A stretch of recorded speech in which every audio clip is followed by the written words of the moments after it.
Hey guys, the Death Knight of Anime here, coming at you with my one manga chapter review for One Piece, chapter 858. A very dialogue-heavy chapter this week, actually, but a lot of interesting stuff to take away from it too. The first thing to note is that the first major thing is Peckham's, and when we cut to him and Jinbei's faction, the Fisherman Pirates, he notes through all the comedic banter of it that supposedly that there were several people in the bay of Whole Cake Island during the night that were hauling packages and goods into town. Now, the first thing that pops into mind when I first heard that is that it's probably like it is, of course, probably big members of Big Mom's crew who are preparing for, I assume, the assassination of the. We're just putting the final touches on the things that are going to be required for the assassination of the Vinsmoke family, but who knows for sure.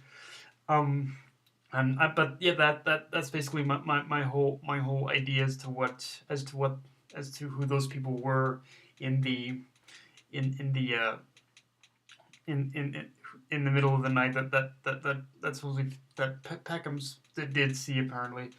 After pretty much immediately after that, it cuts to Sanji and Luffy who are going into who are approaching who are approaching are approaching his cast or approaching I guess it'd be Capone's like base or castle or something like that yeah, but it was just like one big overblown base, and I really love the design of that thing. Like Oda just does really good in diff when he wants to really make his characters noticeable, or make sure we definitely have an idea. We definitely have an idea on a character's identity, and he definitely knew how to do that. But the one thing to note from there is Nami's conversation with Shifon, I think, who is revealed to be Lola's twin sister, which is that right off the bat we learned that for the longest time, even before Big Mom's attempt to even try and make an alliance with them, supposedly for the longest time, Big Mom has been at odds with the giant race in general, and that Lola's marriage to the Prince Loki, actually that Loki, which is actually a very smart name, because I always figured that Elbaf and the Giants were, of course, playing on the whole Norse mythology thing. So yeah, it's good. It's kind of interesting to note that I was working a little Norse mythology into there. Um, but yeah, it's worth noting that with that Big Mom was always at odds with them even from the beginning, and that Lola's marriage to Prince Loki of Elbaf was her last chance at settling things and burying the hatchet with them.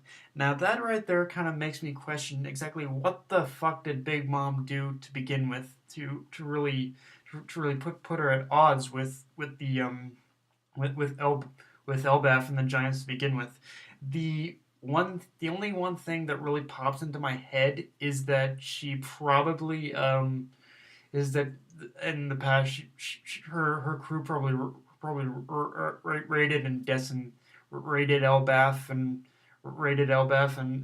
they probably had one giant ass battle with one giant her crew probably had one giant ass battle with the giants at one point. But yeah, and also onto but that's just my biggest theory right now as to why the Elbafs, as to why the Giants and uh, and Big Mom hate each other, and of course we also learn that, because Lola's marriage to them and because Lola's marriage to the Giants was her last chance at getting the Giants on her side, she inevitably ended up turning to the whole gigantification thing, which goes back to why she basically wants Caesar, because she wants some. She's willing to go to any lengths in order to have the strength of giants on her side, even if it's artificial. So it just goes to show you Big Mom's dedication when she really puts her mind to something, I suppose, even if it is sick and twisted. And speaking of sick and twisted, like I'm big. Apparently, Lola's failed marriage to Prince Loki pissed her off so much that apparently she basically hates. she hates Chiffon with a passion. Like we learn here that we also learned that in the when Lola ran away, Big Mom tried using Chiffon. Chiffon as a substitute for Lola. Of course, that was the one thing that didn't go over well. Didn't go over well because apparently the whole replacement thing or switch out didn't go as planned, and that of course also caused the whole marriage thing to the Giants marriage alliance to alliance marriage to the Giants to fall apart, and like it's sick and twisted because apparently just because it fell apart, she now beats Chiffon every time. Big Mom beats Chiffon every time she sees her, and I'm like, fucking hell, Mother of the Year, people, like really, how can this big bit, how low can this bit? Oda's doing an amazing job at it. Like, if he was making us hate, if Oda already did a good job of making us hate the Vinsmokes, but now Oda is really making sure we hate Big Mom. Like, I'm sorry, beating your child to me, like, I know it's that is just unacceptable, honestly, to me. Like, there's a line that really should be drawn here, and Big Mom just keeps crossing that. I got like beating her over just the fact that, you know, okay, it's arguable. It's a prism. She has her reasons, but still, like beating your daughter. There's absolutely no justification for that at all. Like at all. But yeah.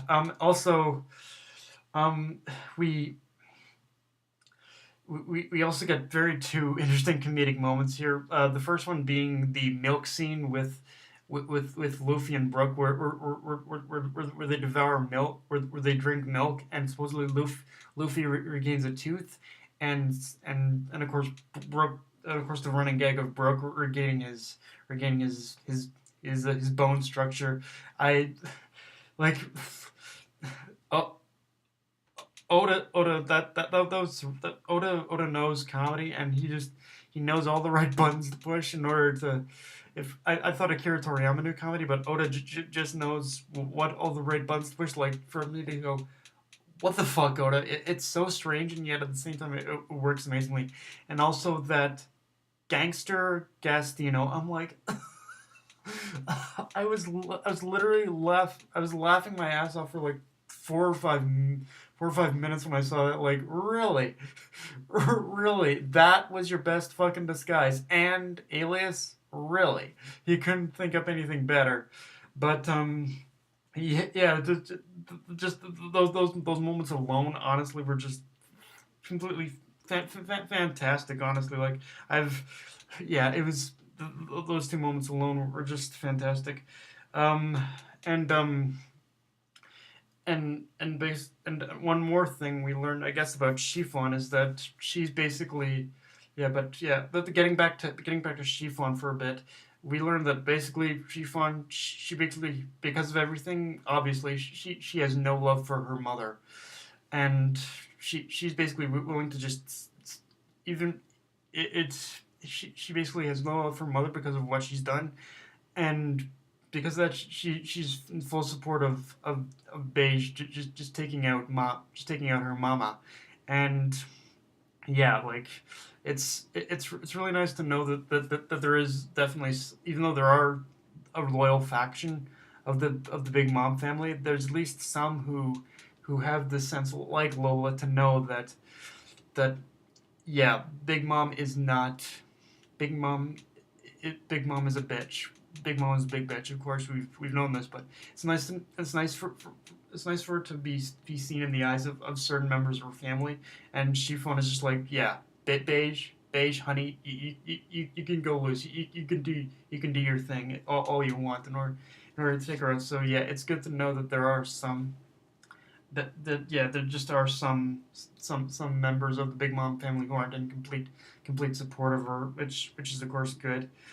And and then when the meeting between Beige and okay, and then when the meeting in Luffy and Beige gets started, like of course Luffy in typical fashion, he says, can do you mind if I punch you first, even before we get this meeting started?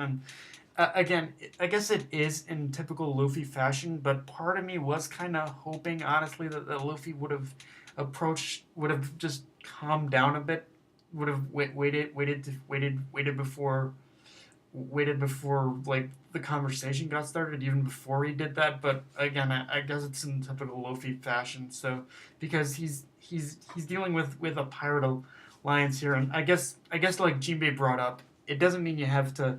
It doesn't mean you're friends. It just means you're allies for the time being. But again, but just that alone also means you kind of need to like Luffy really needs to. He's on thin ice here, so he really needs to watch his back. But at the same time, I think he should have heard Beige out even before he started.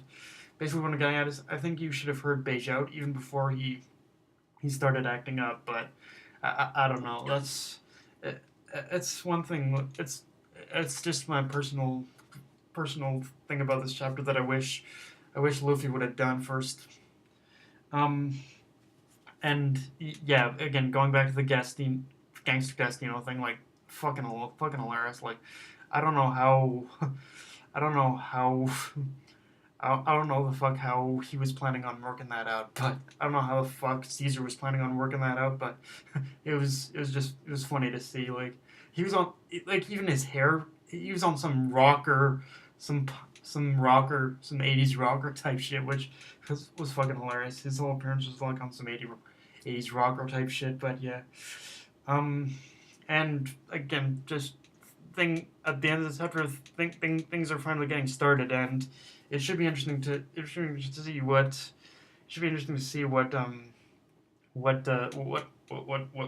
Beige's plan specifically is.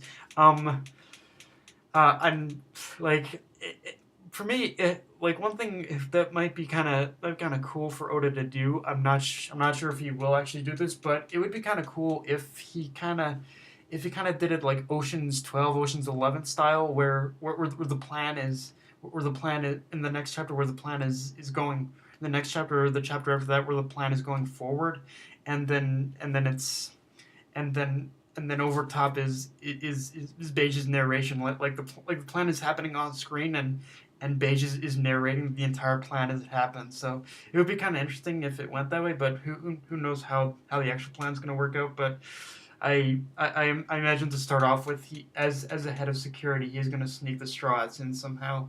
But but yeah, I imagine to start off with, as the head of security, he's gonna sneak the straw hats in somehow, and then from there it's probably gonna be a total shit show. I imagine things are gonna just blow up in everyone's face. Like Luffy's probably, I don't know if Luffy's even gonna follow his plan or not, but I mean it's Luffy, so we know for certain he's not gonna follow his plan. But yeah, it should be interesting to see how it all goes down when it finally does go down. But yeah, guys, that's my review for One Piece chapter 3858. It was a very for an expositional chapter. It actually was pretty interesting. It just provided a lot of background on things that I suppose that we kind of already knew, but it's it's kind of good to get clarification, and to see just how things, just the reasons, I guess, as to why they happened. And yeah, yeah.